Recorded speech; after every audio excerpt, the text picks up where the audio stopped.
કાળઝાળ ગરમી માટે તૈયાર રહેજો, કારણ કે આજથી તાપમાનનો પારો 3 થી 5 ડિગ્રી વધશે। હવામાન વિભાગ અનુસાર કેટલાક જિલ્લામાં 40 ડિગ્રી પાર તાપમાન જઈ શકે છે। તેમાં પણ 9 અને 10મી માર્ચે દરિયાકાંઠા વિસ્તારમાં ભારે ગરમી પડશે। તો પરસેવે રેબઝેબ થવા માટે તૈયાર રહેજો। હવામાન વિભાગે જે આગાહી કરી છે, તાપમાનમાં વધારો થશે। 3 થી 5 ડિગ્રીનો તાપમાનમાં આજથી જ વધારો થવાની શરૂઆત થશે। તો 9મી અને 10મી માર્ચે દરિયાકાંઠાના વિસ્તારોમાં વધુ ગરમી પડશે। કેટલાક જિલ્લાઓમાં 40ની પાર તાપમાન જઈ શકે છે। आने वाले 7 दिनों के लिए जो गुजरात के लिए फोरकास्ट है उसमें ड्राई वेदर प्रिवेल करेगा। और मैक्सिमम टेम्परेचर की बात करेंगे तो आने वाले 3 दिनों के लिए 5 दिनों के लिए मैक्सिमम टेम्परेचर में 3 से 5 डिग्री की बढ़ोतरी का पूर्वानुमान है। और मिनिमम टेम्परेचर में भी 3 से 5 डिग्री का बढ़ोतरी का पूर्वानुमान है।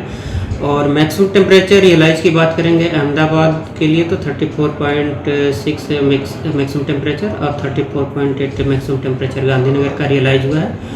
और फोरकास्ट की बात करेंगे तो अहमदाबाद और गांधीनगर के लिए तो 35 डिग्री सेल्सियस मैक्सिमम टेम्परेचर का फोरकास्ट है अहमदाबाद और गांधीनगर के लिए।